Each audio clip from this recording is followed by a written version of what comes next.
Example 6, find all points on the graph of f of x equal to cube root of x squared minus 1 squared, for which f prime of x is equal to 0 and for which f prime of x does not exist. We will learn in a future lesson that these points right here are absolutely critical. Critical points. Anyway, so we're going to start this whole process by taking the derivative of f of x, of course, and notice that we have a composition of functions. If we have a composition of functions, we have to use the chain rule in order to find the derivative.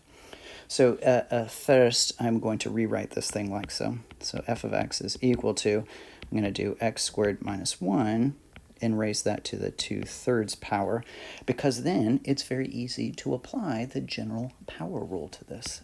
F prime of x is equal to, leapfrogging, we get 2/3 times x squared minus 1. Now I have to subtract 1 from that exponent. That's going to be a negative 1/3. But you're not done yet. Now you have to multiply it times the derivative of the interior function, which is leapfrog, 2x. Okay, and then maybe I rewrite this so that it looks gorgeous. All right, let's see. The 3 is going to go down to the bottom, obviously, but then so is this cube root business. That's going to go down to the bottom as well. So I've got 2 times the 2x, this 2 times 2x, I get 4x up top, over 3 times x squared minus 1 to the 1/3. If you want to put that in radical notation to make it match up with this, that's okay too.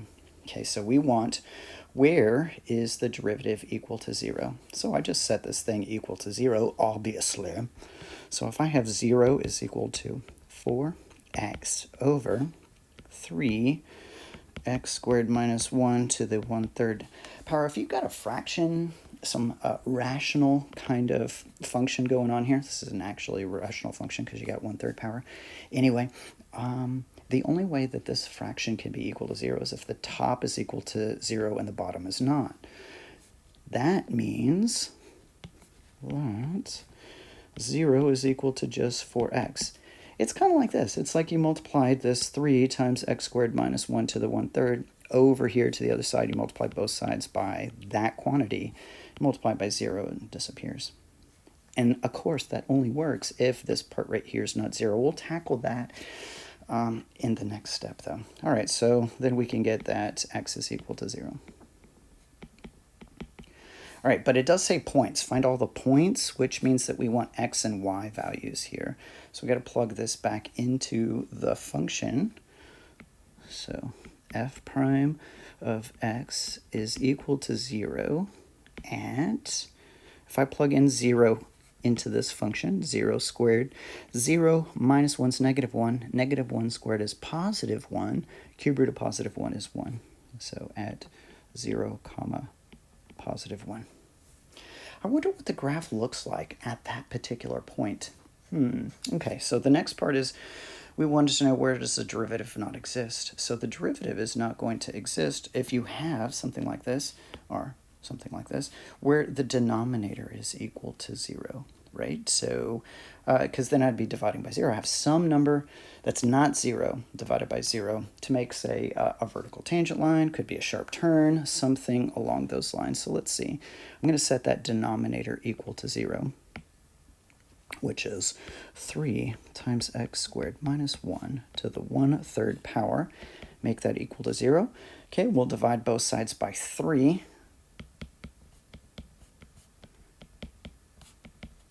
Done. Okay, and now let's cube both sides.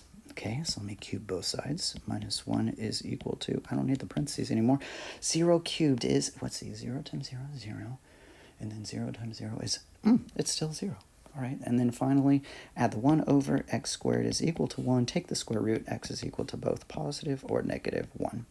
And notice, and this is key here, that these numbers do not match up with that one. So in other words, when x is equal to positive or negative 1, you get some number that's not 0 over 0, which is going to make your derivative undefined.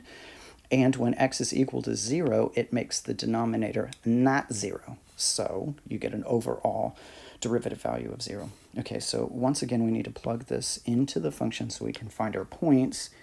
f of, we'll do 1 first, is equal to, was it the cube root of? Yeah, cube root, 1 minus, 1 squared minus 1, all of this squared. All right, obviously, that'll be 0. So cube root of 0 is 0. If I were to stick in a negative 1 here, since we are squaring this negative 1 minus 1, and then squared, it's still equal to 0. So our second part of this, then, f prime of x, d and e, it's plus or minus 1 comma 0. Okay, so let's think about this for just a second, shall we? Okay, so here we have essentially a horizontal tangent line because the derivative is equal to 0. So where do the derivatives not exist? So we listed out 3 different things: discontinuities, vertical tangent lines, or sharp turns. So on this particular one, let's see.